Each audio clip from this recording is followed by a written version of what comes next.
Bonjour, je suis Guillaume, bienvenue sur ma chaîne La Chambre Noire de Goupil, j'espère que vous allez bien et bienvenue dans ce test du S5 Mark IIX.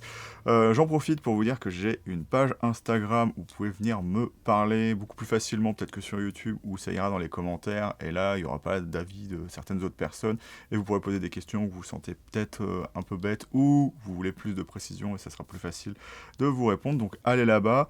Le contenu là-bas sera forcément sur la chaîne mais il y a aussi ce que je fais un peu dans la vie, donc si vous êtes intéressé, eh ben, allez me voir là-bas. Et donc, on va commencer ce test. Alors, le S5 Mark IIX, c'est une caméra un appareil photo hybride assez étonnant dans l'univers du marché de la photo et de la vidéo, parce que c'est un hybride qui coûte pas si cher que ça. Hein. Pour 2500 €, on a un appareil photo, certes de moyenne gamme, avec un capteur qui ira avec et des problèmes cohérents avec cette proposition, mais aussi on a plein de nouveaux codecs et de nouvelles options qu'on a des fois pas sur d'autres appareils photo, donc l'appareil photo est assez exceptionnel de ce côté-là. Est-il mieux ou moins bon qu'autre chose? Ça dépendra de ce que vous voulez, et voilà, il faudra que je fasse une petite vidéo de comparaison avec par exemple l'A7 IV que j'utilise ici. L'appareil photo est vraiment très très bon, hein, il n'y a aucun problème là-dessus, mais il y a certaines choses où les autres fabricants font mieux parce que bah oui, c'est un appareil de nouvelle génération chez Lumix, il a enfin l'autofocus de phase et ça fait du bien. Et donc dans ce test, on va parler de ce qu'il y a de bien et de ce qu'il y a d'un petit peu moins bien sur ce Lumix S5 Mark IIX. Donc j'espère que vous êtes prêts et on va passer à la partie ergonomie.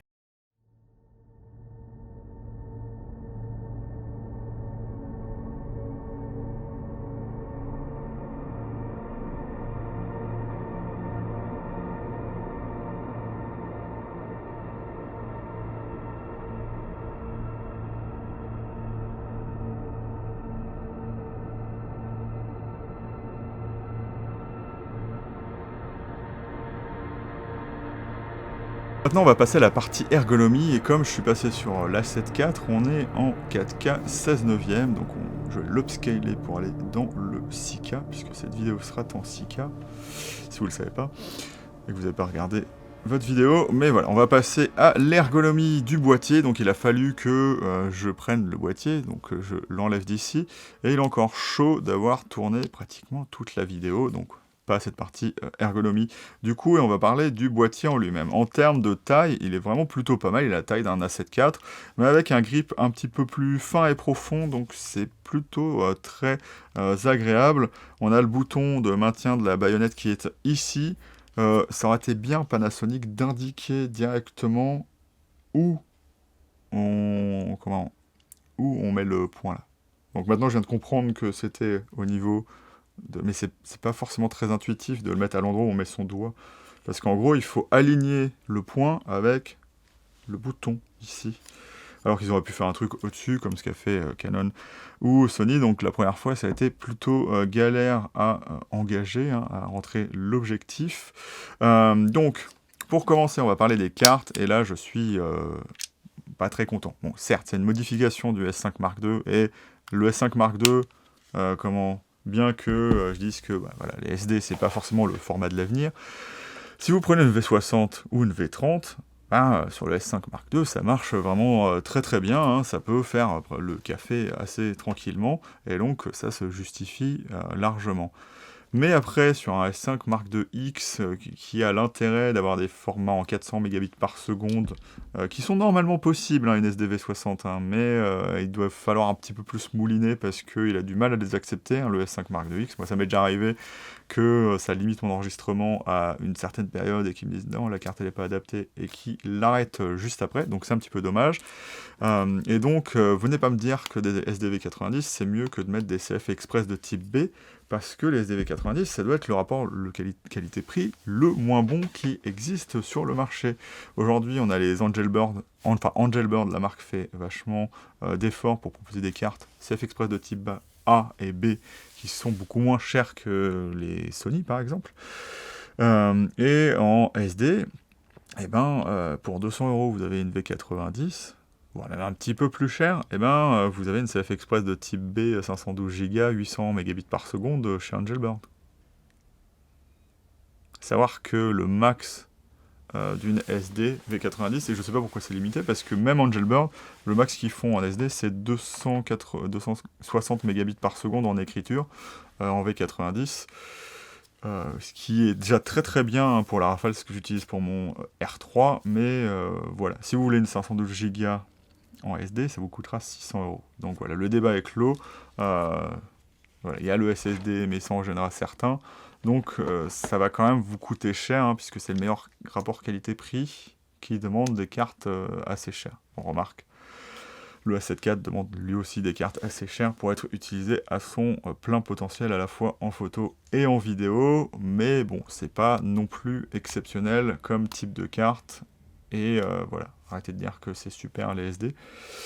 Mais de manière générale, le boîtier est ergonomiquement plutôt pas mal. Donc j'aime assez le fait d'avoir, comme chez Sony, puisque c'est Sony qui a inventé ça, ou copié les autres en ajoutant une molette, à savoir avoir pris la roue de commande de Canon et ajouter les deux molettes Nikon pour faire un ensemble où on peut régler vitesse, ouverture et ISO ensemble.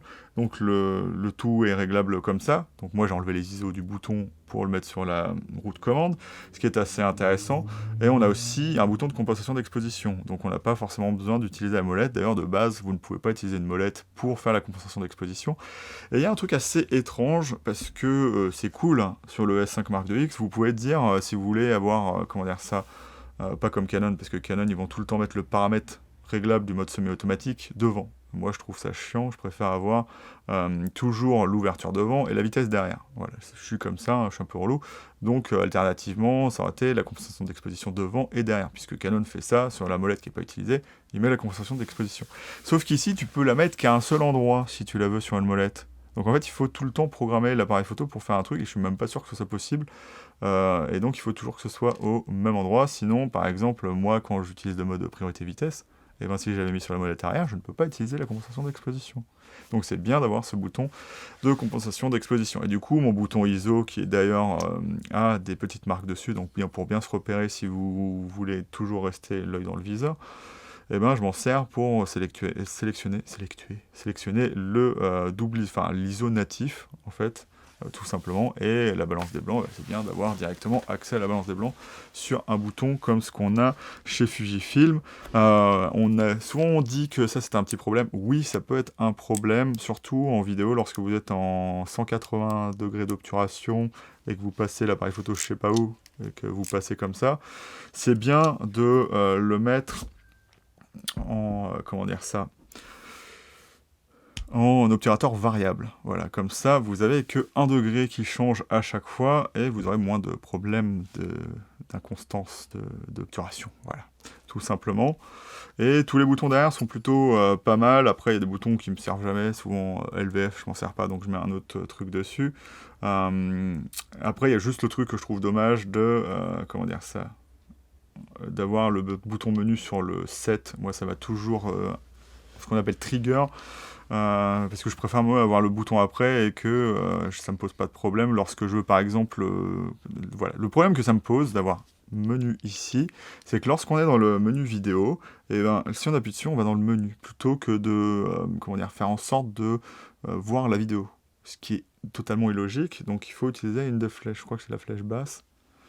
Donc c'est un petit peu étrange. Bon, après, si vous êtes habitué à cette ergonomie-là, ça pose pas de problème. Après, l'iPhone est plutôt pas mal, le joystick est plutôt pas mal, donc j'ai aucun reproche à faire là-dessus. Et les autres boutons sont, comment dire ça, ont un bon feeling, à part, et c'est assez étrange, le bouton d'enregistrement qui est vachement mou. Je sais pas pourquoi, et j'ai toujours l'impression de pas bien l'engager. Et des fois, je ne l'engage pas bien. Donc c'est dommage de ce côté-là de ne pas avoir des boutons aussi bien faits que les autres. Je sais pas pourquoi, ce bouton-là, il est plus mou. Et donc voilà ce que je peux dire. Oui, le bouton de sélection de zone autofocus est vraiment très très intéressant pour le coup. J'espère que je vais pouvoir allumer l'appareil photo parce qu'il n'a plus de batterie. Quand on va dessus, on a accès à la détection. Donc ça, c'est absolument génial. Donc il suffit de faire O pour que ça marche. Donc c'est pas un truc exceptionnel. Un Canon avait déjà ça. Et en dessous, vous sélectionnez la zone en fonction de votre mode. Comme je suis en mode suivi là, ça ne le fera pas. Mais si vous allez hop, ailleurs, hop, si je me mets sur une zone, si je fais zone AF, hop, vous allez sélectionner la taille de la zone... Attends, comment ça marche? Voilà, comme ça. Et voilà. Donc une chose un petit peu intéressante ici. Par contre, après avoir dit ces jolies choses, je parle pas trop de la molette qui est ici, parce que je m'en sers absolument jamais, mais voilà.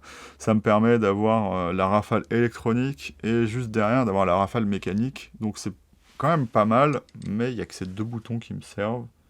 Après, c'est vrai que bon, voilà, ça peut être intéressant, vu qu'on a le retardateur et tout ça derrière, mais donc c'est quand même pas mal. Et ce qui est marrant, c'est que ce serait une molette sur certains appareils photo, qui serait un truc d'appareil photo professionnel. Mais oui, donc ce que j'apprécie pas sur l'appareil photo, c'est qu'ils ont fait un des meilleurs appareils photo hybrides moyenne gamme, mais ils se sont pas dit qu'ils étaient partis d'un hybride. Et donc, comme chez Fujifilm, ils ont choisi la mode de... Eh ben, on va faire la même organisation de l'ergonomie du physique du boîtier en photo en vidéo. Il n'y a pas de séparation entre les deux. Quand vous passez en vidéo, vous avez la même ergonomie qu'en photo. Donc ça veut dire qu'il y a plein de choses qui marcheront d'un côté, qui ne marcheront absolument pas de l'autre, notamment de photo à vidéo. Enfin, des trucs en vidéo qui ne marchent pas en photo. Donc le marqueur d'aspect, je l'ai mis devant, ça marche en photo puisque ça peut être intéressant de l'utiliser. Mais par contre, le vector scope, enfin le waveform ou le vector scope, ça ne marchera bien sûr pas du tout. Donc si vous aimez faire de l'hybride, eh ben, vous aurez beaucoup moins d'options vidéo sur votre boîtier parce que vous ne pourrez pas les mettre correctement. Après, vous avez le menu Q, mais c'est quand même moins pratique. Donc voilà, pour un appareil photo hybride, c'est un peu loupé de ce côté-là, surtout que sur nos molettes, on a un mode vidéo et on a les modes custom qui sont dessus, donc ça veut dire qu'on ne peut pas avoir 5, parce qu'on a 2 custom en plus sur le C3, on ne peut pas avoir 5 modes custom en photo, 5 modes custom en vidéo, et 5 modes custom en SNQ, ce qui aurait été plutôt pas mal.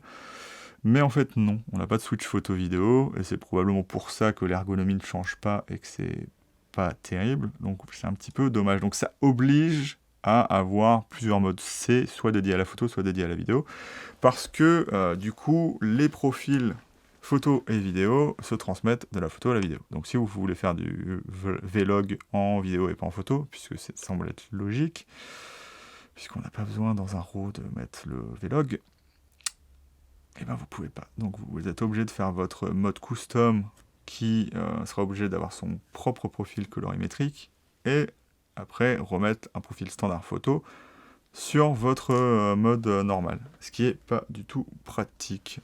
Je sais pas pourquoi ma montre s'est activée, je dois bouger, donc en fait j'ai marché. Donc voilà, c'est un petit peu dommage de ce côté-là, ça aurait été vraiment mieux que ce soit plus cohérent en mode photo et vidéo, mais c'est pas le cas.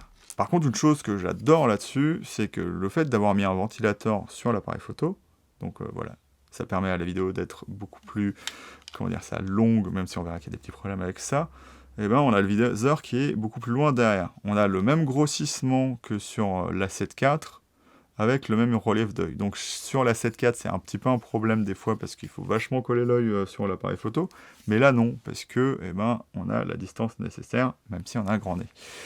Par contre, il a le même syndrome que Fujifilm, c'est qu'on n'a pas de cran de dioptrie à 0, parce que je vous rappelle que le dioptrie à 0, c'est au milieu, hein, c'est pas au fond. Et bien là, il est réglé au maximal, je ne sais pas de quel côté, mais il va vous falloir décranter,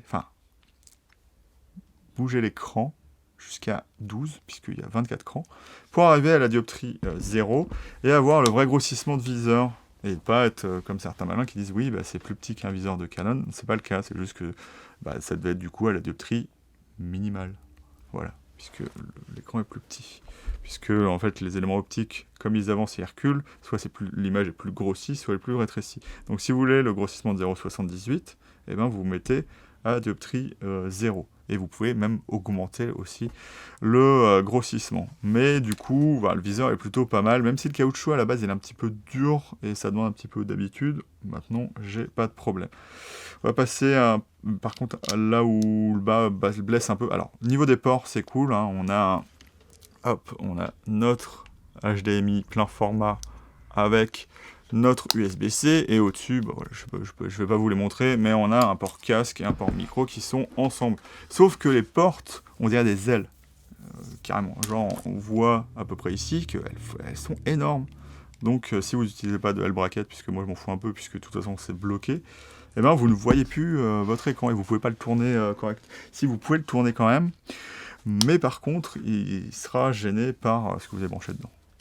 Ce qui est le cas sur pratiquement tous les appareils photo, mais c'est un peu bizarre d'avoir ces... en plus, elles sont pas vraiment de très très bonne qualité, elles tiennent pas forcément très très bien. Ça finit par s'accrocher correctement, mais c'est un peu étrange. Et donc voilà à peu près ce que j'avais à dire sur l'ergonomie physique du boîtier. Non, je vais pas parler de l'écran, écran orientable, que je trouve d'assez bonne qualité en termes de définition.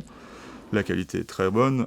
D'ailleurs, le viseur et l'écran ont toujours une définition qui sont vraiment pas mal, sauf que du coup, eh ben, c'est la batterie qui en pâtit, et on verra que c'est pas top de ce côté-là, surtout en vidéo, donc c'est un petit peu dommage de ce côté-là.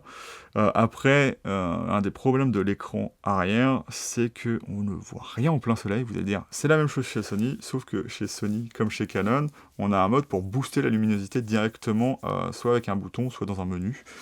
Ce qu'on ne peut pas faire avec ça. Il faut booster manuellement en faisant 1, 2, 3, 4, 5 avec ce boîtier-là, ce qu'on n'a pas à faire sur un Sony. Il y a un mode ensoleillé, donc on voit beaucoup mieux. Et chez Canon, on peut appuyer sur un bouton pour éclairer à max l'écran. Donc si vous avez besoin de vraiment voir ce que vous filmez et pas exposer correctement, parce que ça vous aidera pas, et ben ce boîtier n'a pas ça. Donc vous verrez souvent pas grand chose. Et aussi, un truc qui fait pas très pro, je trouve, sur le boîtier, c'est le temps que met le boîtier à s'allumer, c'est infini. Genre, vous l'allumez, des fois, j'ai plus de batterie. Non, il a juste mis genre 20 secondes à s'allumer. Et donc des fois, t'as l'impression qu'il n'est pas allumé, parce que t'as laissé le truc devant, parce qu'il t'indique pas du tout, puisque même l'écran n'est pas très visible au soleil. Donc voilà, pour ce qui est de l'ergonomie externe. Pour ce qui est de l'ergonomie du boîtier, il y en a qui disent oui, les Lumix, c'est les meilleurs boîtiers qui existent. Les onglets sont plutôt bien marqués, sauf qu'il y en a qui sont pas forcément très compréhensibles, l'espèce de losange un peu bizarre. Je sais pas à quoi ça fait référence. Alors après, oui, quand on a un appareil photo et une caméra, on sait qu'on va enregistrer des paramètres photo et vidéo, il n'y a pas de problème de ce côté-là. Mais après, quand on va en bas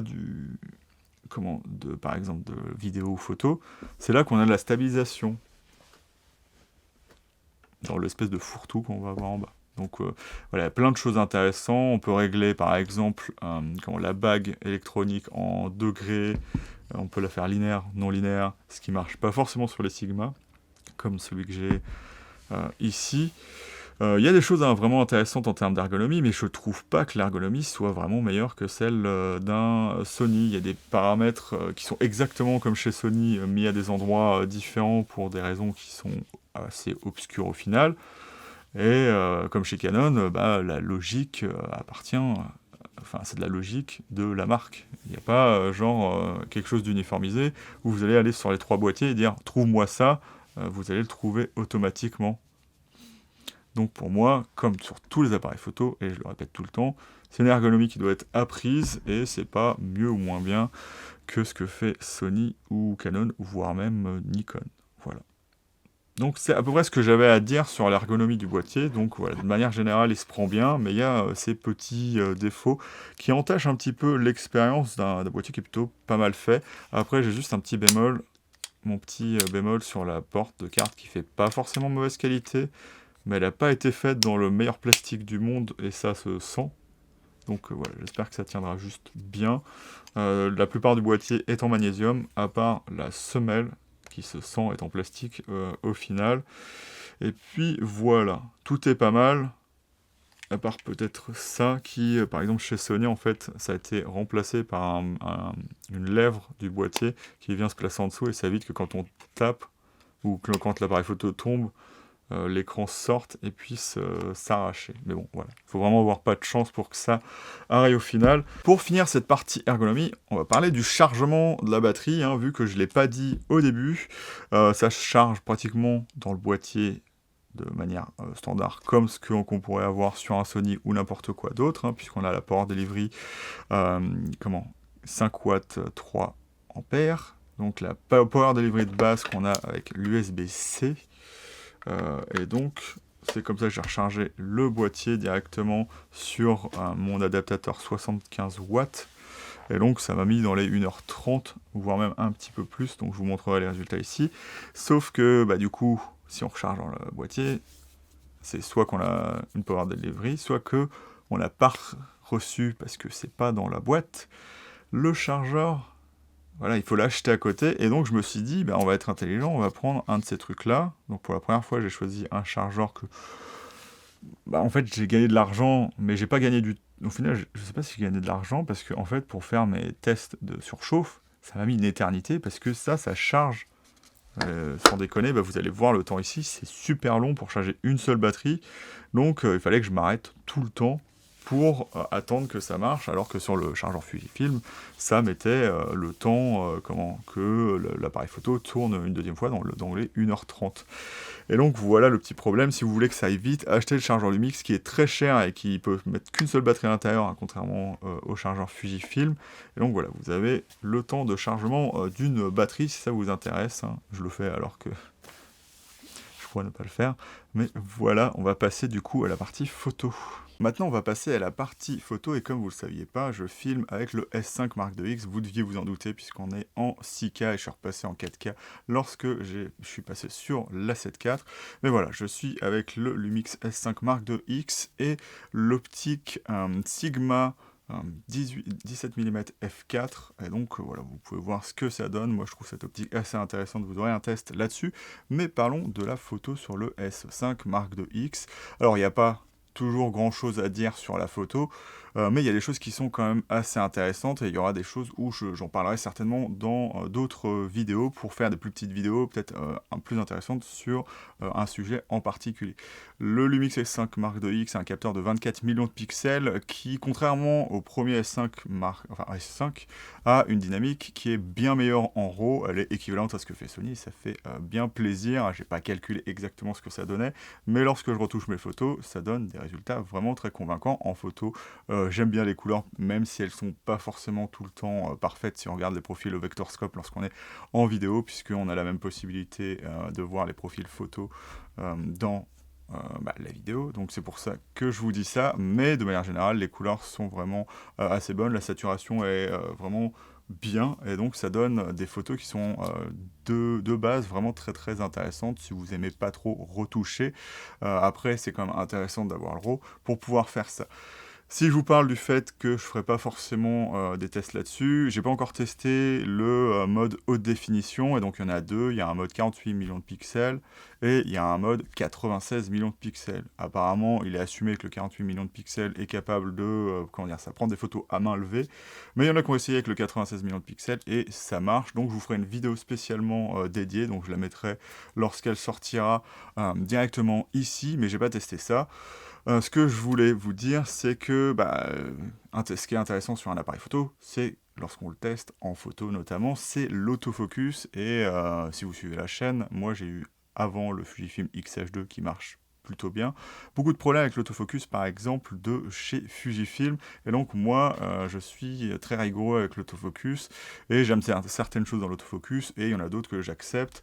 Et en termes de ce que fait le Lumix S5 Mark IIX, je peux vous donner des exemples ici, par exemple, avec le 17 mm, et ça donne des trucs, même avec le 85 ou n'importe quoi, parce que je l'ai testé avec 3 optiques, le 85, le 17 mm 1.4 et l'optique de kit, donc le 20-60, qui est vraiment très très bonne, qui est ici d'ailleurs, et les résultats sont vraiment très très bons. J'étais très étonné parce que moi ce qui m'intéresse surtout dans un autofocus, c'est au-delà de la détection, c'est d'avoir déjà de base un autofocus de phase qui marche et qui est précis vraiment sur des petits détails, et il y a certaines marques qui n'ont pas forcément ça, notamment Canon, mais là comme on est sur un autofocus de phase plus depth of focus de chez Lumix de base, ce qu'ils ont développé, et l'autofocus est vraiment très très précis, hein. En fait, l'autofocus de phase aide l'autofocus de contraste à marcher vraiment très très bien.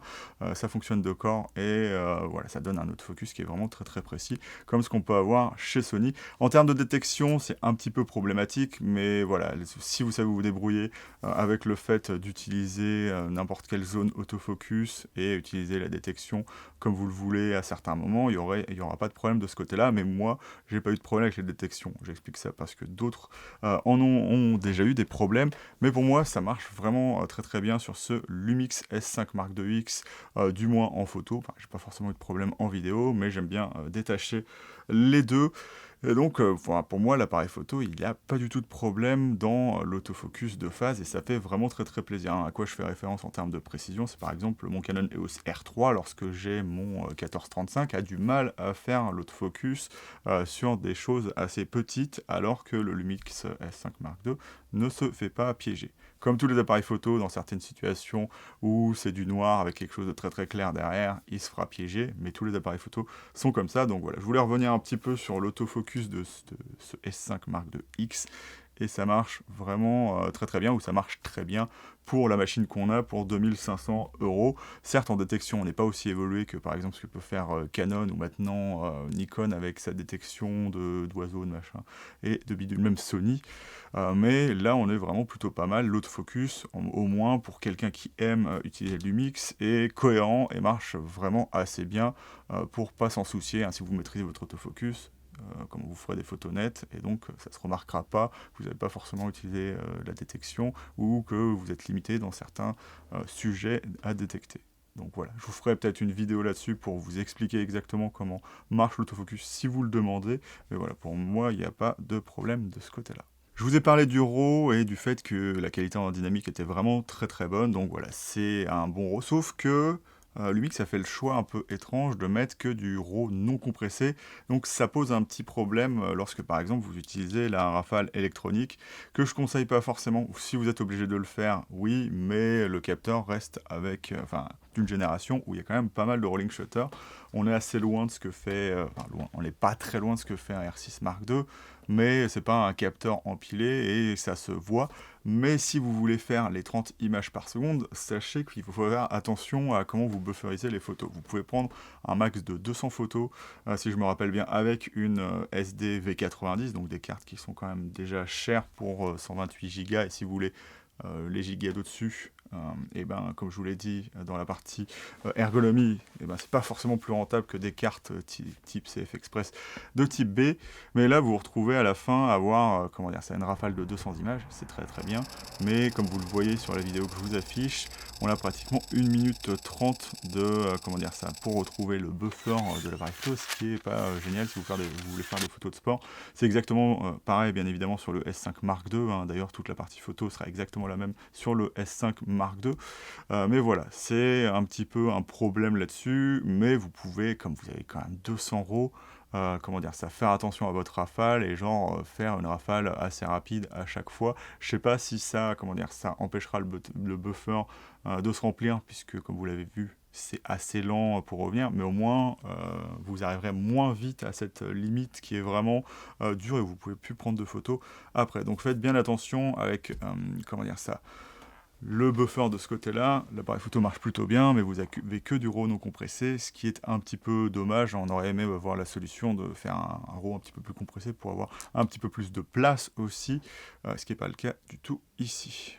On a un mode de suivi qui est assez intéressant et qui marche de manière vraiment intéressante, hein. Moi, je l'utilise pratiquement, enfin, j'utilise... En fait, moi, lorsque j'utilise un appareil photo, j'utilise tout le temps le suivi en autofocus, sauf quand il ne marche pas. Et là, ça marche de manière très très bonne, hein. C'est très très précis, j'ai vraiment pas de problème avec, sauf qu'il a une plage de détection quand même assez réduite, hein. Il faut vraiment que la phase soit très très marquée, ou que le contraste soit très très marqué, pour que l'autofocus s'initie, sinon il va vous mettre une boîte rouge et vous dire ça ne marche pas. Et donc c'est très très limité dans les sombres et les hautes lumières. D'ailleurs, l'appareil photo fait une chose assez étrange que je lui ai, comment dire ça, interdit de faire, c'est de mettre la lampe autofocus lorsqu'on est en AFC, ce qui devrait être interdit, puisque... Après, ça marche, hein, mais comment ça perturbe quand même l'AFC, c'est de faire un éclair pour indiquer où est le truc, mais lorsque vous faites ça en suivi, ça commence à suivre, après il ne va plus voir ce qui se passe, puisque au final, il détecte quelque chose qui est dans le noir. Donc voilà, c'est une petite incohérence, mais voilà, si ça vous intéresse pour initier l'autofocus, ça peut des fois marcher dans des zones de un peu de pénombre, où, comment dire ça, l'appareil photo détecterait le sujet, mais il est un peu feignant, par exemple, voilà. Mais sinon, ça marche, mais voilà, ça demande comme le reste de l'autofocus, un petit peu de maturation, mais c'est déjà beaucoup plus cohérent que ce que fait Fuji et Nikon, à part peut-être sur le Z8 et le Z9, même s'il reste à prouver, mais voilà. Pour la qualité de l'appareil, enfin, pour la gamme de l'appareil photo, ça marche vraiment très très bien, et ça se compare très très bien, notamment à Canon. C'est peut-être toujours Sony qui a l'avantage sur l'autofocus. Après, que dire de plus en photo? On a un mode timelapse qui est assez intéressant, puisqu'il y a, comment dire ça, l'adoucissement de l'exposition en fonction de deux images. Par exemple, s'il y a le soleil qui arrive vite sur une image, il ne va pas tout surexposer, il va faire en sorte que l'exposition soit assez douce. Et ce qui est dommage, c'est que c'est pas en vidéo sur le mode SNQ, donc on a des fois des sautes d'exposition. Mais c'est sûrement aussi dû aux objectifs, mais on en parlera peut-être dans la partie vidéo.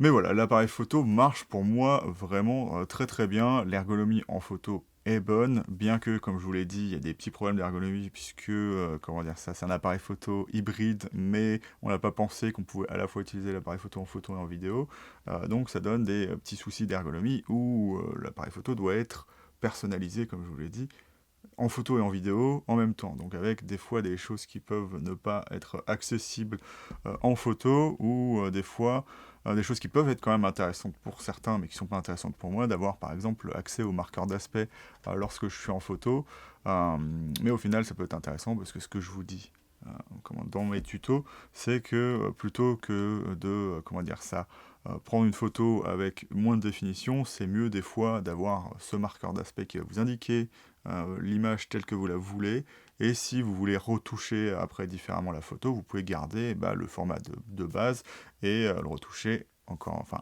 une fois que vous avez pris la photo dans votre logiciel, qui permettra de faire ça comme Photoshop ou n'importe quoi, qui permet de recadrer et d'avoir quand même le marqueur d'aspect qui à la base marche comme ça, mais il y a d'autres choses comme les waveforms ou le vector scope qui ne va jamais s'afficher en vidéo, et pourtant je suis obligé de le mettre sur un bouton si je veux y avoir accès lorsque j'utilise l'appareil photo, donc c'est un petit peu dommage de ce côté-là. Et du coup on va maintenant passer à la partie vidéo, qui est bien évidemment bien plus complexe et bien plus, comment dire ça, touffu, puisque là on est sur la même chose que sur le S5 Mark II, donc on va passer à ça. En vidéo, l'appareil photo est vraiment très intéressant pour tous les formats qu'il va avoir, hein. Au final, c'est ça vraiment son intérêt, hein, avoir du ProRes, ou même pas forcément du ProRes, hein, d'avoir un format Lumix dédié en All-Intra qui s'enregistre sur des cartes SD jusqu'à 600 mégabits par seconde, hein, à savoir qu'on peut faire du 4K 24 jusqu'à de la 60p si on n'utilise pas le mode 800 mégabits par seconde, et ça marche vraiment très très bien. Bien sûr, le 800 mégabits par seconde aura une qualité supérieure, et bien sûr on a un APS-C lorsqu'on est sur le 60p, ce qui déplaira à beaucoup. Moi, ça ne me dérange pas, puisque j'utilise souvent le ralenti sur des choses assez spécifiques. Donc voilà, ce qui me gêne par contre un petit peu plus, c'est que lorsqu'on est en mode SNQ, on est obligé d'être en APS-C, et je ne comprends pas pourquoi, hein. Si vous ne savez pas pourquoi moi j'adore le SNQ, c'est ce qui me sert à faire les tests de surchauffe en général. Donc je laisse l'appareil photo tourner en x24, donc ça me permet d'avoir des fichiers qui sont 24 fois moins épais, donc en gros ça prend une image toutes les secondes et ça les rassemble en 24 images. Et donc, du coup, le temps passe beaucoup plus vite et c'est plus intéressant pour faire de l'hyperlapse. Mais on peut faire aussi du ralenti avec, et je ne comprends pas où est la restriction. Et aussi, les formats sont beaucoup plus difficiles à enregistrer, à savoir que si vous voulez du All-Intra, ce sera forcément lorsque vous êtes sur du SSD, lorsque vous voulez enregistrer le SNQ, en plus d'être en APS-C. Donc c'est un petit problème de ce côté-là. Un petit bémol aussi, c'est que bien évidemment, le 6K reste ni en All-Intra, ni bien évidemment en ProRes, donc c'est un petit peu dommage de ce côté-là. On a le format 17 neuvième de 5, je sais plus combien de K, puisque je sais plus si c'est le 888 ou l'autre, parce qu'il y a différents formats. D'ailleurs, il faudrait que je vous montre ça ici, hein. C'est assez particulier, hein, lorsque vous voyez ce que peut faire un S5 Mark II et un S5 Mark II X, vous avez plein de formats différents, et même, comment dire ça, toutes les variations en 16 neuvième ou en 17 neuvième, comment dire ça, du 6K, peuvent avoir des tailles qui varient, et donc c'est assez étrange de ce côté-là. Donc voilà, prenez ça comme référence. Je l'avais fait pour une vidéo sur les formats justement, et du coup ça me resserre ici puisque j'avais pris comme référence le S5 Mark IIX, mais il y a vraiment plein de formats très très intéressants à utiliser, et notamment ces ProRes. Bon, ce sera pas forcément intéressant pour tout le monde vu qu'on a aussi du All Intra qui peut s'enregistrer sur comment dire ça, les cartes SD. Mais moi, encore une fois, pour un appareil photo de ce gamme-là, dire ouais, les SD c'est la chose la mieux qui existe, bah sur le S5 Mark II, je suis d'accord que c'était parfait, donc oui, ils ont juste fait une version un peu plus évoluée et ils vous permettent d'enregistrer des trucs super sur le CSD, hein. Et d'ailleurs, elle est notamment utilisable en photo, donc si vous faites vos timelapses en RAW, eh ben, ce sera très intéressant d'utiliser un SSD par exemple de 2 Tera. Et d'ailleurs, tous les SSD à peu près marchent comme celui-ci, hein, qui est du 2.5 mis dans un boîtier USB-C de chez SanDisk. Et donc ça marche très bien. Même les disques qui ont une vitesse assez limitée, tant que vous passez au-dessus de ce que peut enregistrer l'appareil photo, c'est très bien. À savoir que pour avoir le nombre de mégabits, hein, vous multipliez les MO par seconde par 8, puisque un MO égale 8 bits. Voilà, c'est ça. Enfin, un octet, pardon, pas un mégaoctet. Un octet égale 8 bits. Donc c'est comme ça qu'on fait la conversion. Et donc vous pouvez voir, c'est comme ça que lorsque vous avez une SDV90, vous multipliez ça par 8 et ça vous fait 720. Donc vous avez une limite de 720 en écriture, et c'est pour ça que les codecs à 800 mégabits par seconde ne peuvent pas être écrits sur la carte SD.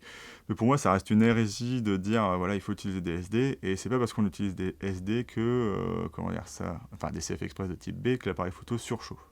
Comme je vous le dis d'habitude, une SD enfin une carte mémoire surchauffe parce qu'on lui en demande beaucoup trop, et elle chauffe. Mais une CF Express de type B peut accumuler beaucoup plus de température qu'une SD, simplement parce que physiquement elle est mieux faite. Et c'est le fait d'avoir des petits appareils photo qui font que on ne peut pas repousser les limites de la physique. Mais je vous mets au défi de mettre un codec de 1800 mégabits par seconde sur une SD V90, hein. C'est pas possible. Donc c'est pour ça que par exemple un R3 peut enregistrer son RAW ou des choses dans le genre uniquement sur une CF Express de type B. Donc il faut un peu se rendre compte que une carte SD est limitée, donc c'est pour ça que c'est moins cher et que ça chauffe moins. Mais du coup, le problème que ça pose, c'est que si vous voulez faire du All Intra, il faudra une carte assez élevée. Si vous voulez une carte SD qui fait 512 Go, hein, je le répète à chaque fois parce qu'il y a des gens qui m'écoutent toujours pas, ou qui n'écoutent toujours pas en général, eh ben, ça coûtera dans les 600 euros, hein, la même carte que j'ai, une ProGrade. Je sais pas si les ProGrade elles se font, mais par exemple les Angelbird qui sont les meilleurs SD juste parce qu'elles ont une vitesse d'écriture qui est bien plus élevée. Donc par exemple pour la photo, ce sera mieux d'avoir par exemple une Angelbird V90 qu'une ProGrade ou n'importe quoi d'autre. Mais ça c'est une autre histoire, mais ça coûte vraiment très cher. Donc l'argument de la SD, c'est pas forcément terrible, surtout quand à côté on peut enregistrer sur quelque chose qui coûte aussi cher qu'une SD, enfin moins cher qu'une SD, et qui va plus vite et qui a 2 Tera quoi. Voilà. Donc c'est un petit peu problématique de ce côté-là. Donc voilà, les codecs sont très bien. Ce qu'il faut faire attention, c'est que c'est rangé par région en termes de fréquence d'image. Donc on aura du 59,94 Hz, du 23,98 Hz, et pour avoir le 24p, il faut aller en 24 Hz. Donc faites bien attention à ça, hein. C'est bien spécifié d'ailleurs si vous allez sur le site Lumix, qui a les infos du S5 Mark IIX depuis qu'il a été annoncé, et certaines personnes n'arrivent toujours pas à voir que ça existe. Mais voilà, faites bien attention. Moi, par exemple, dans mon tuto, j'ai montré que ce qu'il y avait en 59,94 Hz, donc tout ce qui sera 25p, 50p, ce sera bien évidemment dans du 50 Hz. Voilà, donc il faut faire attention à ça. Mais ça peut être assez étrange. D'ailleurs, j'ai dit 23,98, c'est toujours du 59,94 Hz. Mais l'appareil photo est vraiment très très précis.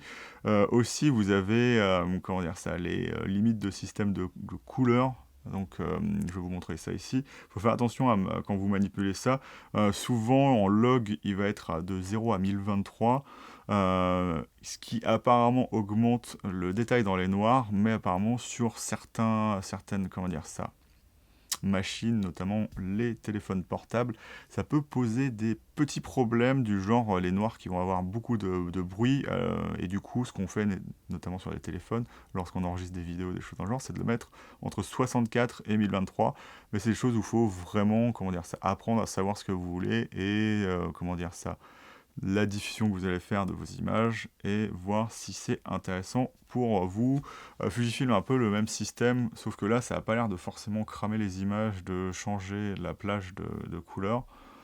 Mais voilà, c'est un truc où il faut faire vraiment attention, parce que Lumix ne vous dit pas forcément comment dire, ce qu'il faut faire avec, et c'est ça un des petits problèmes de Lumix, c'est les menus sont absolument pas expliqués, mais j'ai déjà dû vous le dire dans la partie ergonomie. Du coup, en termes de codec et ce que peut faire l'appareil photo, on est vraiment très très bien. Moi, j'ai aucun problème à enregistrer sur un SSD. Oui, on n'a plus de redondance, donc ceux qui font comment dire ça, du mariage vont se dire que ça marche pas. Moi, j'ai jamais eu de problème, hein. Jamais eu aucun problème avec une SD. Le seul problème que j'ai déjà eu, c'est lorsque j'ai passé mes SD à certaines autres personnes. Donc le mieux, c'est de copier je sais que c'est pas forcément facile lorsque, notamment on est pro, mais de, comment dire ça, soit demander à ce qu'on touche pas à la racine de la SD, donc juste copier et pas essayer de formater ou mettre des trucs dessus, hein, ou copier directement de son ordi sur une autre SD, mais j'ai eu jamais aucun problème, donc peut-être je vais dire ça, j'en aurais, mais pour moi il n'y a aucun problème à avoir un SSD. J'ai fait une vidéo là-dessus, je vais quand même un peu me répéter, mais je vous mettrai le lien au-dessus pour vous dire ce que je pense du SSD et vous dire comment on fait ça surtout.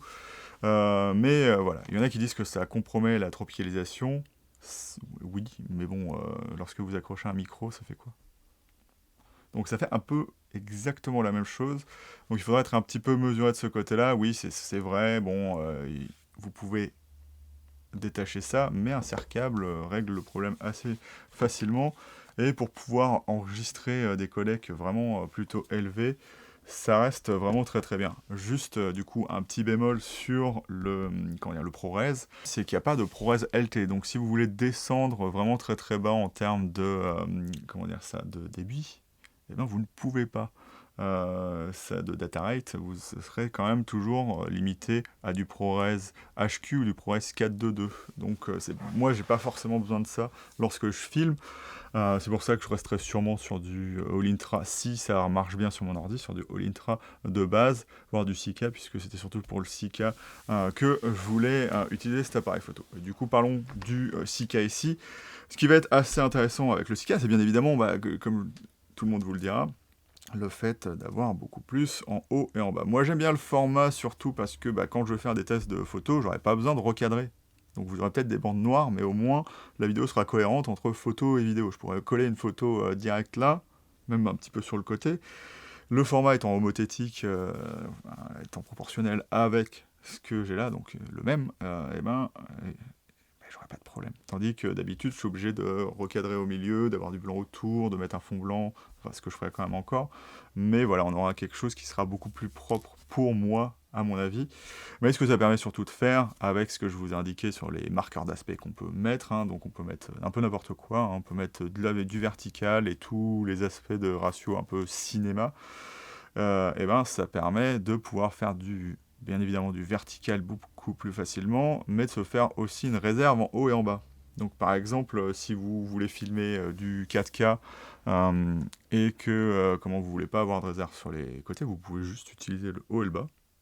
Et vous aurez quand même vachement encore de définition, puisque vous pouvez retourner en 17 neuvième et encore avoir 5,8K sans problème. Donc si vous faites attention à mettre vos micros surtout en haut et en bas, pas sur les côtés, ça peut faire des choses intéressantes, mais même, quand on est sur du 6K, on peut quand même rétrécir l'image si on a des problèmes sur les côtés.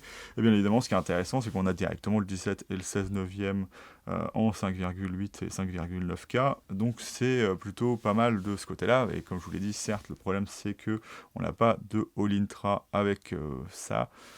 C'est un petit peu dommage, mais ils réserveront, je pense, certainement ça sur d'autres appareils photo, bien évidemment supérieurs de chez Lumix. Parlons maintenant de l'autofocus en vidéo. Moi, j'ai pas constaté du tout de problème, ça fonctionne pratiquement exactement comme ce que fait un Sony. Donc, je dis ça, sans détection, ça marche vraiment très très bien. Il y a quand même encore des petits problèmes d'algorithme en détection, donc je vais aller un petit peu plus dans les détails. Lorsque vous n'utilisez pas de détection, ça marche vraiment parfaitement bien. Euh, Parfaitement bien dans le sens où, moi, ce que j'aime pas chez Canon, et je l'ai déjà souvent dit, c'est que son autofocus, enfin l'autofocus des Canon, même du R3, sont limités jusqu'à f10. Si vous passez au-delà de f10, l'appareil photo ne veut plus faire l'autofocus correctement, et soit il va s'arrêter, ce que fait le R3, il essaye de doucement aller essayer de retrouver le point, parce que c'est un appareil photo professionnel, donc l'algorithme est un peu mieux fait que sur les autres. Peut-être que c'est la même chose sur le R7 et le R6 Mark II, et le R8. Là, ce qui va être intéressant, c'est que l'autofocus marche jusqu'à f22, tout comme un Sony, sans aucun problème. Moi, j'ai constaté aucune défaillance de l'autofocus. Il fait exactement le point où on veut et c'est cohérent avec le milieu de l'image. Bien sûr, il y a toujours cet effet où, comme chez Sony, vous vous mettez en large parce que vous voulez filmer ce qui se passe devant vous, par exemple lorsque vous avez votre gimbal, ou que moi je filmais par exemple dans les expositions, donc je vous mets des exemples là. Bien évidemment, si l'autofocus revient et qu'il voit quelque chose qui se passe devant ce que vous voulez soit prendre, enfin, si l'autofocus fait une transition et qu'entre ce que vous voulez et votre sujet, il y a quelque chose, il va forcément venir vous embêter, mais vous pouvez faire la reprise du point manuel en mettant AF plus MF. D'ailleurs, en photo, ça marche un petit peu plus bizarrement. Si vous constatez que ça marche pas en photo, c'est qu'il faut appuyer sur le déclencheur avant d'utiliser la mise au point manuel, ce qui est assez étrange au final, tandis que là, vous pouvez refaire la reprise du point directement, puisque l'autofocus marche tout le temps. Donc vous pouvez le faire s'éloigner, et lui, il va normalement un peu à la Sony aller vers ce que vous lui avez demandé, s'il détecte correctement, mais en mode non intelligent, ça marche parfaitement bien, et donc c'est ce que je demande à l'appareil photo, et c'est parfait. Par contre, en détection, moi, j'ai pas trop constaté des problèmes de détection où il détectait plus le sujet ou quoi que ce soit, mais ça m'est arrivé au début notamment que lorsque il y a beaucoup de soleil, et c'est ça souvent le problème de l'autofocus, qu'il ait des petits problèmes de ce côté-là. Moi, mon visage, des fois, il était plus détecté, il allait partir ailleurs, mais il allait pas essayer de voyager. Il n'est pas perturbant comme autofocus, mais il va rester à un endroit, et au bout d'un moment, se dire attends, je suis peut-être pas au bon endroit, et revenir sur votre tête, mais il va pas forcément rester tout le temps dessus. Mais par contre, ce qui est assez étrange, enfin, ou pas, en sous-bois ou des choses dans le genre, j'ai pas eu de problème avec l'appareil photo, même des fois en transition extérieur-intérieur, donc je ne sais pas ce qui entraîne le problème de détection, mais ça peut arriver comme ça ne peut ne pas arriver. Donc il y a des moments où l'appareil photo fera des choses parfaites en autofocus, et d'autres où ça marchera moins bien. Mais de manière générale, je trouve que l'autofocus marche de manière cohérente, et que, comme en photo, il n'y a pas souvent de ratés, donc ça marche plutôt très très bien. Après, parler de l'autofocus, ça me fait penser à une chose dont je voulais vraiment parler avec cet appareil photo, et qui n'est pas forcément toujours le cas. Par exemple, encore une fois, Canon le fait plutôt mal. On a une exposition qui a des très très bonnes transitions sur le S5 Mark II X. Après, ça dépend des optiques. Donc du coup, là encore un test de stabilisation et aussi d'exposition. Du coup, je vais passer dans un endroit beaucoup plus sombre, et là je suis avec l'optique de kit à 20 mm, donc vous pouvez voir ce que ça donne par rapport au Sigma 17 mm. Et là j'ai aussi appliqué la lutte un peu moins hardcore que j'ai fait après la première. Et donc vous pouvez voir ce que ça a donné. Donc moi, de ce que j'ai vu, l'exposition passe vraiment très très bien d'une zone à l'autre, avec bien évidemment la détection du visage que vous pouvez enlever dans les menus, et qui fait que tant qu'il voit, donc détection humaine que j'ai ici, les yeux ou mon corps, je suis exposé correctement. Et donc vous pouvez voir du coup comment ça marche, si ça marche bien pour vous, s'il n'y a pas trop de wobbling. Normalement à 20 mm ça devrait aller. Et puis voilà. Donc là je suis en 6K. Mais bien évidemment ça ne changera rien de passer dans n'importe quel autre mode.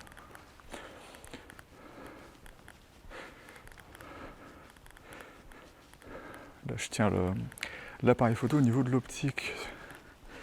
Donc on pourra gagner encore du reach en ayant juste un petit trépied de table. ou un trépied de vlogging. Donc voilà, j'essaie de vous faire passer ça un peu partout, donc c'est quand même assez ensoleillé. Et voilà, et je repasserai à l'extérieur juste après pour voir ce que ça donne. Si j'arrive à passer par ici, parce que comme il y a des avions partout, je sais pas comment je vais faire. Je vais pouvoir passer là.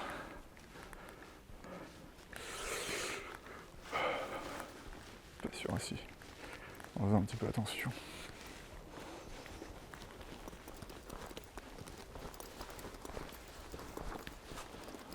Évidemment, c'est pas conseillé de faire ça.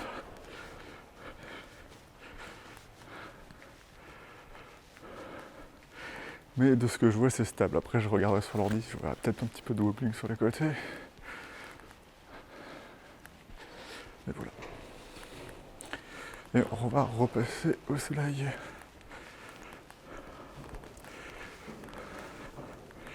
Vous voulez quand même que ça ait un petit peu de temps à changer. Hop, et voilà. C'est plutôt pas mal quand même. Par exemple, le Canon ne fera jamais ça correctement. Enfin, en tout cas, mon R3. Parce que j'ai l'impression que le Sigma que j'ai, le 17 mm, des fois on voit un peu l'iris suivant l'endroit où on est, mais de manière générale, l'exposition se fait de manière très très douce et naturelle, et il y a un mode exposition sur le visage qui est mis de base, donc si vous ne le voulez pas, il faudra l'enlever, mais je ne vois pas pourquoi vous voudriez l'enlever si vous vloguez par exemple. Et voilà, l'exposition se fait très très bien. Et il y a ce truc intéressant de à la fois avoir quand même la face exposée, mais essayer de comprendre ce qui se passe autour et d'avoir quelque chose de cohérent, pas forcément avoir un visage trop bien exposé, et avoir quelque chose qui est totalement changeant et pas forcément une bonne balance des blancs pour ce qui est en arrière-plan. Là, ça marche vraiment très très bien, et comme vous pouvez le voir là-dessus, après vous ferez votre avis bien évidemment, mais j'étais vraiment assez surpris là-dessus. Et donc ça me permet aussi d'enchaîner sur la stabilisation. La stabilisation marche vraiment plutôt bien, surtout en fixe. En fait, c'est surtout ça qui va le différencier des autres, c'est d'avoir une stabilisation qui est toujours plutôt douce. Je dirais pas qu'elle est vraiment très très forte, je dirais juste qu'elle stabilise juste ce qu'il faut pour que les mouvements soient naturels. Et c'est ce qu'on va souvent demander à un appareil photo. Mais je trouve souvent que les stabilisations sont assez mal comprises. Par exemple, celle de Sony, si vous faites des mouvements très très lents et que vous marchez, elle est vraiment très très stable. Celle de Canon, elle est super épileptique, et vous allez voir tout le temps par exemple, si vous faites du fixe et que vous n'êtes pas bien sur vos appuis, moi des fois je me mets accroupi sur la pointe des pieds, et ben juste le fait de bouger, on va voir par exemple sur le 14-35 vraiment les côtés bouger. Ça arrive un petit peu sur le Lumix S5 Mark IIX, mais c'est vraiment lorsqu'on fait des mouvements très très brusques et que la stabilisation elle arrive vraiment en butée, elle a besoin de corriger un truc assez vite, elle ne sait pas forcément comment réagir. Mais du coup, elle est bonne, mais ça n'empêchera pas le travail pour vlogger, il faut vraiment être, gainé, hein, pas forcément super musclé, mais gainé, et savoir tenir son trépied ou l'appareil photo vraiment de manière droite, et de savoir pas marcher un petit peu plus doucement qu'à l'habitude.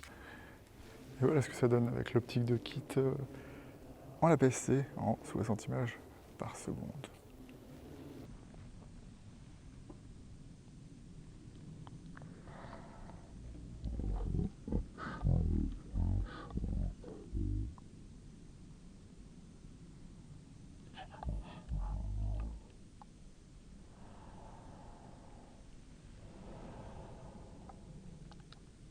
Parce que faire du vlog avec un gimbal, hein, ça marche très très bien, mais c'est vraiment très très lourd. Hein. Donc voilà, la stabilisation marche bien, surtout lorsqu'on dépasse pas trop 20 mm, même avec le 17 mm ça marche plutôt bien, mais voilà, c'est quand même pas parfait non plus, et si vous aimez pas le wobbling, ça arrivera de temps en temps, surtout si vous... Il n'y a pas de miracle, hein, c'est de la physique. Pour ne pas avoir de wobbling, tout simplement, il ne faut pas que la caméra elle bouge d'avant en arrière, enfin de haut en bas lorsque vous filmez, ou de droite à gauche. Donc il va falloir être le plus fixe possible sur vos plans, et avoir des mains de chirurgien et des pieds vraiment très très doux. Donc voilà, ça vous aura peut-être pas aidé, mais voilà, la stabilisation marche comme elle doit marcher, hein, elle est vraiment intéressante, et ce que disent les gens dessus n'est pas du mensonge, c'est juste que voilà, ça n'empêche pas d'avoir un bon opérateur derrière qui fera, comment dire ça, du bon travail, hein, ça va pas faire en sorte que ce soit magique, voilà, c'est ce que je voulais dire. En parlant de stab, le S5 Mark II X est complètement compatible avec toute la gamme moderne des DJI Ronin, donc le RS3, RS3 Pro et le RS3 Mini, et il y a une petite capacité en plus dont je vais vous parler ici. Donc capacité complète, ça veut dire que vous pouvez tout régler tous les paramètres, voir tous les paramètres avec l'application Ronin et avec la molette, pouvoir régler tout ça. Mais il y a encore une chose, et pour ça il va falloir que je pose le Ronin pour vous montrer ça. C'est que si j'appuie sur la gâchette une fois, et ben maintenant je suis suivi, on va essayer d'aller trop loin, par le Lumix S5 Mark II X, et vous pouvez voir ce qui se passe autour de moi. Donc c'est une capacité plus ou moins intéressante parce que, comme vous voyez, prédiction n'est pas forcément toujours géniale, mais au moins vous avez cette capacité à pouvoir rendre un plan un petit peu plus dynamique si vous avez besoin de bouger dans le cadre. Sur le S5 et le 5 Mark II X, on a le vrai Vlog, hein, parce que par exemple sur le GH5, on n'y avait pas accès, et donc on a accès à une dynamique d'à peu près 14 diaph, qui est vraiment intéressant, hein. J'ai constaté que c'était pratiquement ce qu'on avait sur un Sony. Le profil se retouche vraiment plutôt bien. Alors il faut faire toujours attention sur un log à pas essayer d'appliquer exactement la même recette que lorsque vous utilisez un autre log, hein, parce que j'ai constaté qu'il était déjà un petit peu plus exposé que par exemple du Sony, où c'est la façon dont comment dire, ça marche le log qui est comme ça. Par exemple, j'ai mis que 1,3 diaph de surex sur le S5 Mark II X, et j'ai fait à peu près les mêmes valeurs d'exposition sur le LUT que j'utilise, qui est un LUT Fujifilm que j'ai retransformé pour rentrer dans le Canon, dans le Sony, dans le Panasonic S5 Mark II X, à savoir que je fais une correction des noirs et blancs, de la... comment ça s'appelle du contraste, voilà, de la saturation, et aussi de la saturation et de, de l'écart des couleurs, pour avoir un vectorscope à peu près parfait, au moins un vectorscope homogène avec les cibles. Et c'est comme ça que j'obtiens un profil de base, hein, qui me servira juste à avoir des couleurs cohérentes, hein, puisqu'on a toujours, on peut avoir des lots de look qui permettent d'avoir quelque chose de plus particulier. Mais moi j'aime bien avoir un résultat assez naturel, donc je fais ça. Et ce que j'ai constaté, c'est que le log marche bien, mais il tolère un peu moins les écarts de saturation que par exemple le S-Log 3. Donc pour moi, le S-Log 3 de ce côté-là reste un petit peu meilleur, mais il a un rendu vraiment assez particulier, ce Vlog, à avoir un petit peu, cet aspect que je trouve assez marrant, d'avoir un profil un peu plus doux, un peu plus comme si on avait un filtre de diffusion dessus, ce qui n'est pas vraiment le cas chez Sony, donc c'est assez plaisant chez Panasonic. C'est un look un petit peu différent, mais on peut toujours corriger pour avoir à peu près la même chose. Mais voilà, c'est plutôt pas mal. À savoir que je parle de 14 diaph, mais par exemple, si vous utilisez utilisez l'euro, vous allez avoir une dynamique qui est supérieure si vous utilisez le boost, notamment sur DaVinci Resolve, bien évidemment, en utilisant le Blackmagic Raw. J'en ferai peut-être une vidéo, mais comme je n'utilise pas DaVinci, je ne peux pas trop vous parler du Raw. J'en ferai peut-être une vidéo un jour, mais j'ai pas trouvé ça intéressant. Mais vous avez quand même l'option d'avoir du Raw Atomos, donc du ProRes RAW, et d'avoir le Blackmagic Raw. Moi j'ai déjà l'enregistreur Blackmagic, donc je pourrais faire du Blackmagic Raw, mais je me suis jamais mis à DaVinci Resolve, parce que j'ai réussi à, malgré les problèmes qu'il y a un petit peu sur Premiere, à me créer mes propres LUT et pas avoir de problème pour retoucher. Alors peut-être qu'après, si je deviens un petit peu plus professionnel de ce côté-là, j'aurais besoin de ça. Mais voilà, vous avez accès à des profils RAW qui sont vraiment très très bien. Et apparemment, enfin c'est pas apparemment, mais le Blackmagic RAW serait le meilleur Blackmagic RAW sur le S5 Mark II X qui n'ait jamais existé parce que toutes les options sont déverrouillées, donc accès à tous les logs différents, donc plein de log ARRI, plein de logs, voilà, tout ce qu'intègre DaVinci, donc la possibilité d'utiliser plein de lots différents et plein de conversions colorimétriques comme vous les voulez sur le RAW, d'avoir accès à changer sa balance des blancs exactement comme on veut, changer son exposition exactement comme on veut, ce qu'on ne peut pas faire sur un fichier logarithmique de base.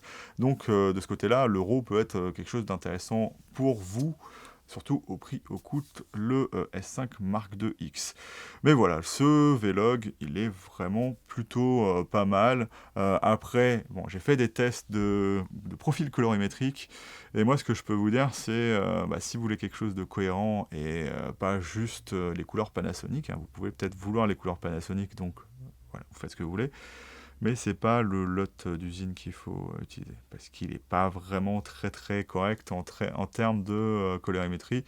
Donc je vous ai sorti tous les vector scopes de tous les profils que j'ai fait. Ces profils, ils sont tous pas corrects, et étrangement, c'est ceux que je pensais être les moins corrects qui finissent par être les plus corrects. Donc tous les profils photos sont un peu fantaisistes, on va dire ça comme ça, mais voilà, ça peut apporter quelque chose d'intéressant pour vous. C'est pour ça que je dis testez-les vous-même.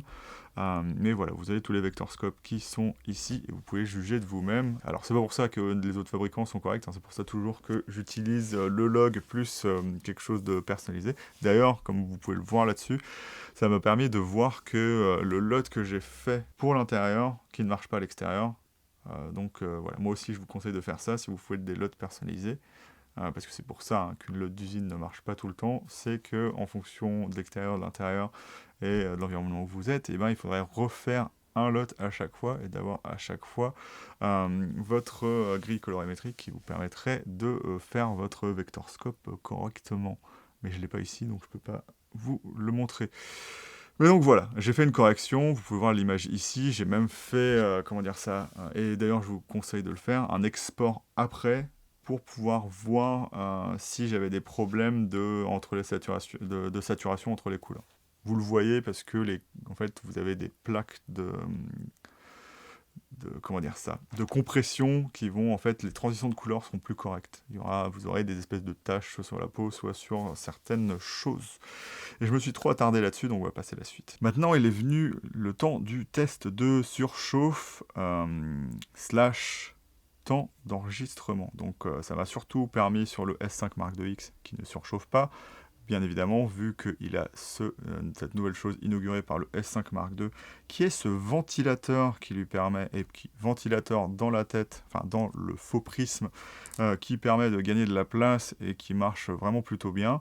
Moi, je l'ai mis en mode 2, automatique 2, ce qui fait que l'appareil photo reste quand même vachement chaud, au final, mais c'est pas aussi chaud qu'un A7S III resté en plein soleil à filmer pendant 4 heures, ce que j'ai déjà fait.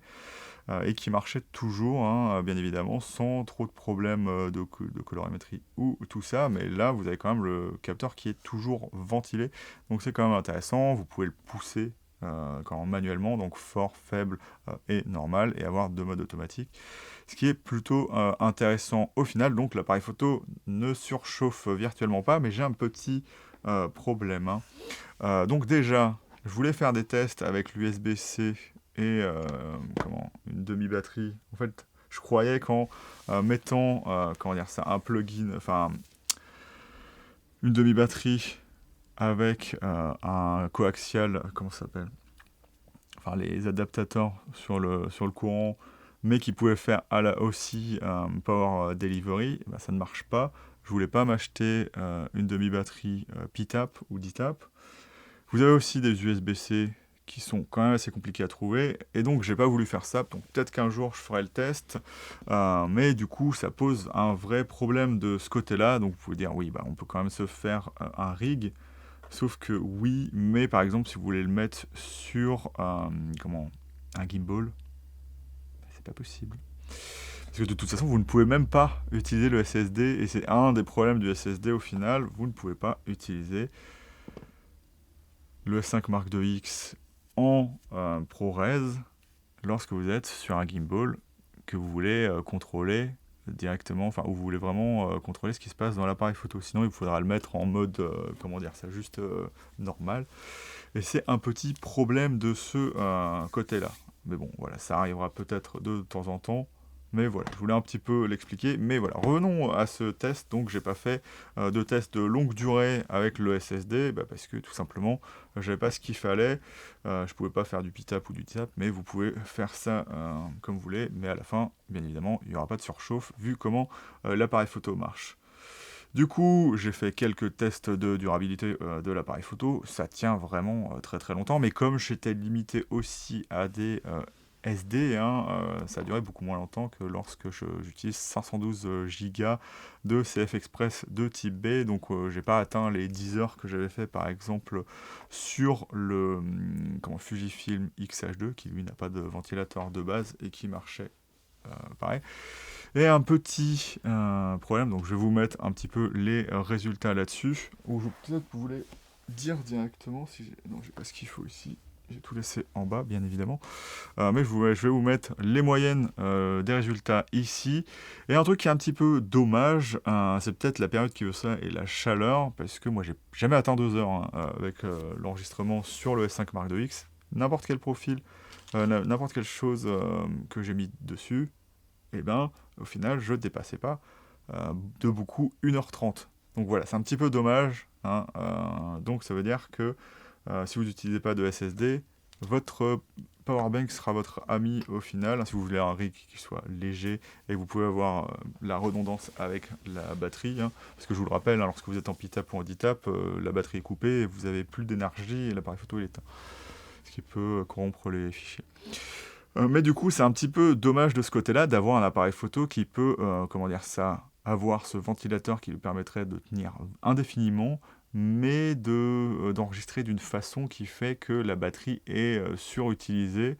Et c'est parce que, différemment de Sony, ils n'ont pas fait le compromis optimiser l'utilisation de l'appareil photo pour permettre à la batterie de durer plus longtemps. En fait, par exemple, l'affichage reste tout le temps au max. Et donc, il n'y a aucune restriction dans l'appareil photo. Et je pense aussi que le ventilateur demande aussi de l'énergie de base. Et donc, du coup, voilà, ce sera une petite limitation de devoir rester jusqu'à 1h, 1h35 avec une seule batterie qui est du même genre de ce que fait Sony, Canon ou quoi que ce soit. Surtout maintenant que le R6 Mark II a une batterie qui lui permet de tenir bien plus longtemps. Donc voilà, je vous montre un petit peu ce qui se passe en termes de surchauffe, pour que vous voyez combien de temps ça a vraiment duré. Je ne mettrai pas tous les clips bien évidemment, mais voilà. Pour finir avec les formats d'enregistrement, on n'a pas bien évidemment de 4K 120 images par seconde, on l'a en Full HD. Et on a un mode spécial ralenti qui peut aller jusqu'à 180 images par seconde.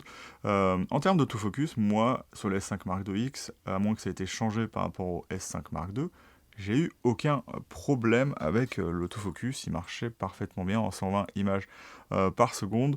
Ce que je trouve par contre dommage, c'est que ça reste de la Full HD, donc du 1080p, et donc ce sera jamais exceptionnel, même si le débit il peut aller jusqu'à 400 mégabits par seconde, donc vous pouvez enregistrer ça sur une SD V90, sinon c'est du 150 mégabits par seconde.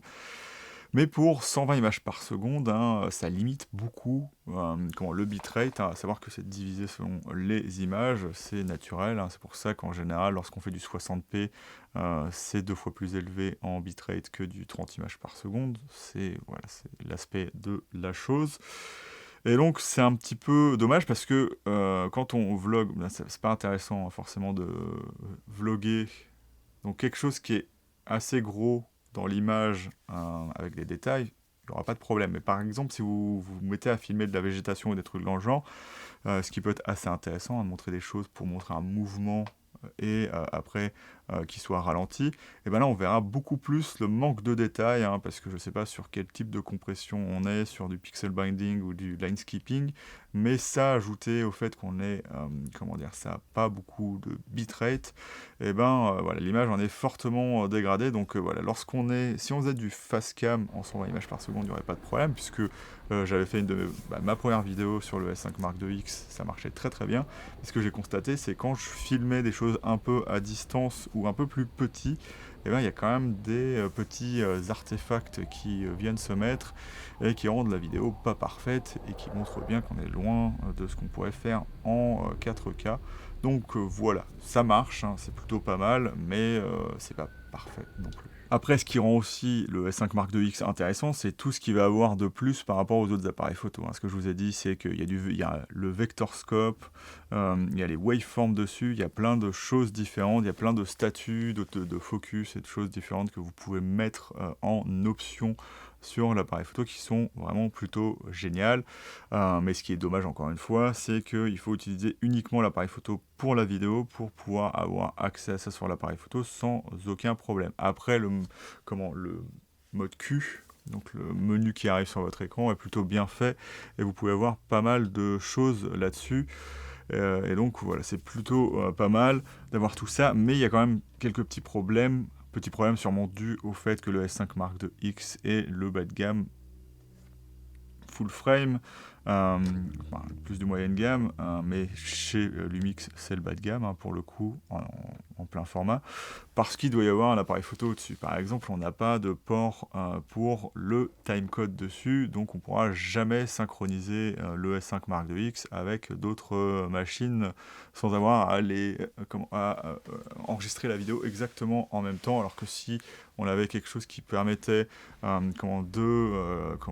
Bluetooth ou des choses dans le genre, de synchroniser via la prise timecode, ce qu'il y a sur le Lumix S5 Mark IIX et d'autres choses comme le son, donc l'enregistrement externe, ça pourrait être intéressant. On a plein d'options de timecode, mais il n'y a aucun moyen de physiquement relier ça à d'autres appareils, donc c'est un peu dommage, je dis pas que je m'y connais là-dessus, mais avoir l'option de pouvoir directement commencer, qu'on commence ou pas l'enregistrement, un truc où on appuie dessus et le timecode est lancé et ce sera le même pour tout. Ce qui, si vous ne le savez pas, ça permet de, lorsque vous êtes sur votre ligne de montage, je vais dire ça, lorsque vous montez votre vidéo, d'avoir les pistes qui vont exactement se mettre ensemble au moment où elles ont été enregistrées. Et le timecode, ça permet d'harmoniser le tout, en fait. Donc, lorsque, dans le temps, on commence à enregistrer le timecode, si l'appareil photo enregistre après la prise son, eh ben, les deux synchroniseront au moment du timecode. Voilà, tout simplement. C'est comme si on enregistrait le temps. Le capteur du Lumix S5 Mark IIX, c'est un 24 millions de pixels avec les défauts et les avantages que ça a, puisque c'est des genres de capteurs qui sont utilisés depuis très très longtemps sur les réflexes. Un des premiers capteurs de ce type, c'est le capteur du D600 chez Nikon. D'ailleurs, la base doit être exactement la même, parce que je vois pas pourquoi ils auraient fait différemment. Bon, il est backside illuminated, donc il a un rendement qui est meilleur que d'autres capteurs. Et du coup, il y en a qui disent que c'est le capteur de la 7.3, ce n'est pas possible, parce qu'il n'a pas la même matrice autofocus, et donc l'autofocus sur un capteur hybride de phase et de contraste, donc type Sony, les collimateurs, c'est des petits pixels qui sont extraits de la matrice, donc qui ne sont pas utilisés pour l'image, et qui sont après, il y a une extrapolation pour qu'on n'ait pas de vide, bien évidemment, en termes de pixels. Mais du coup, pour chaque matrice différente, il faut un maillage différent des points sur le capteur. Donc je pense pas que ce soit le capteur de l'A7 III qui avait beaucoup moins de collimateurs que le Lumix S5 Mark II. Et pourquoi parler de ça? Parce que ça c'est opposé à la façon dont marche Canon. En gros, Canon, l'autofocus sera aussi efficace que le nombre de pixels, mais le nombre de pixels fera que l'autofocus verra moins bien dans le noir. Bon, voilà.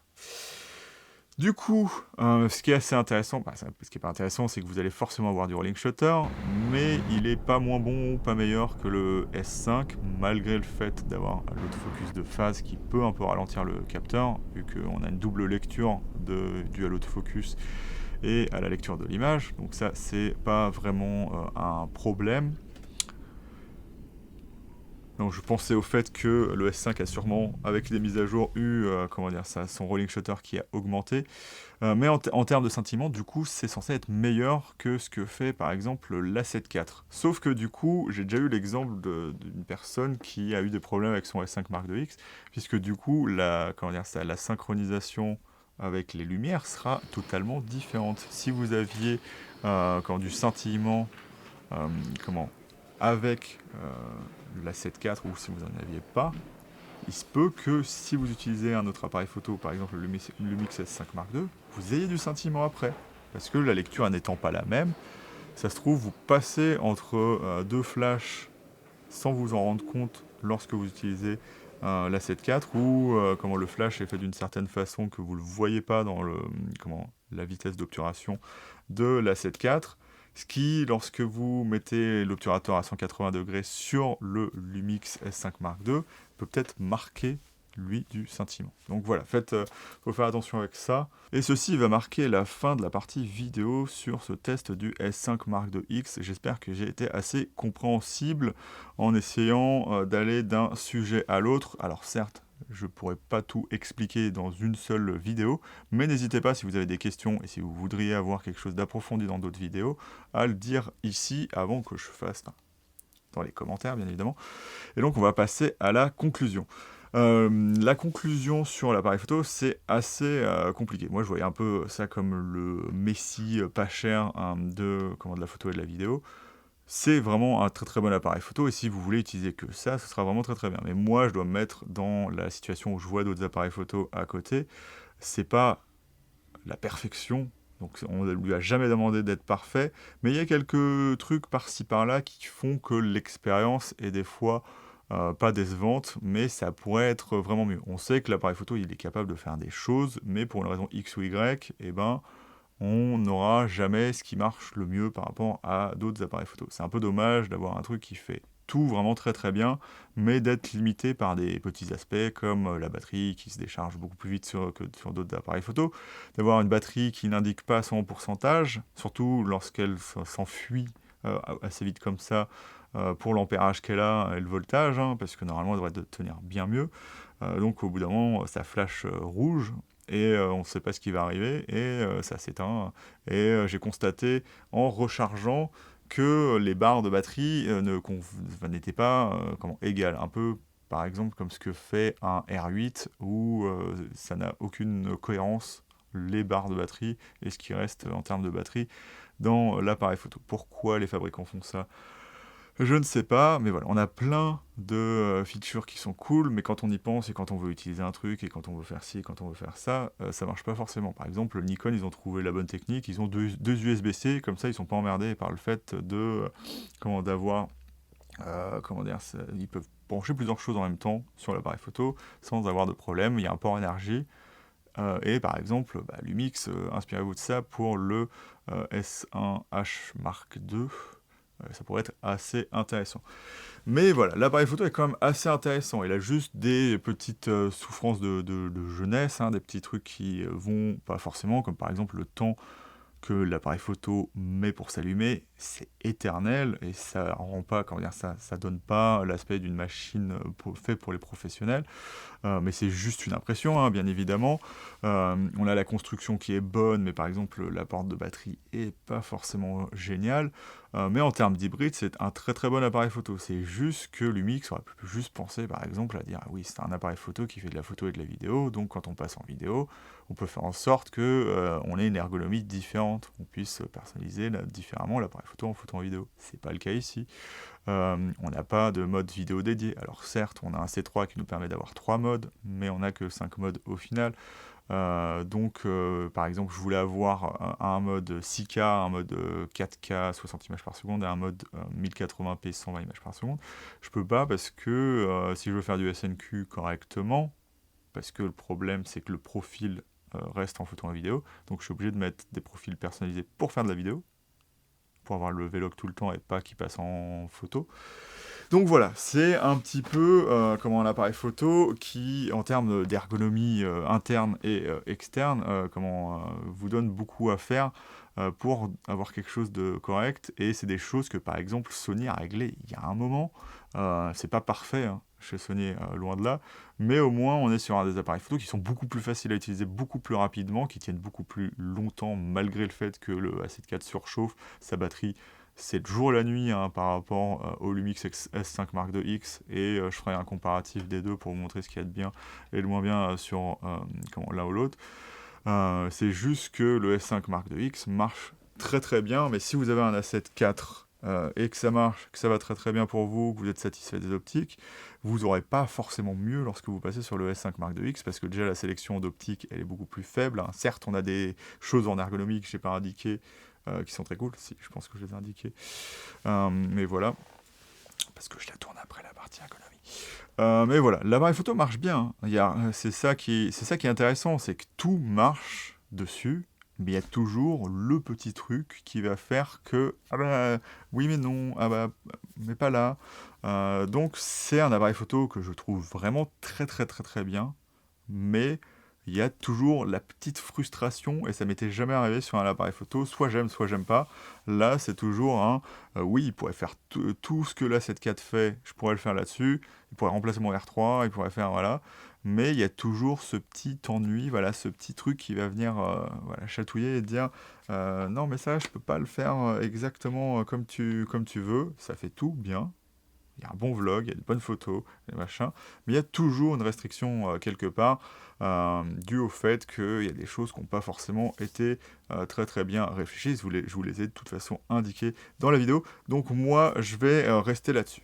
Vous dire que c'est un très très bon appareil photo, mais comment dire ça, il demandera déjà des mains assez expertes pour le manipuler correctement, et il vous ennuiera assez sur certaines choses. Et donc c'est peut-être un petit peu dommage, mais c'est un très très bon appareil photo, avec le meilleur rapport qualité-prix qui existe.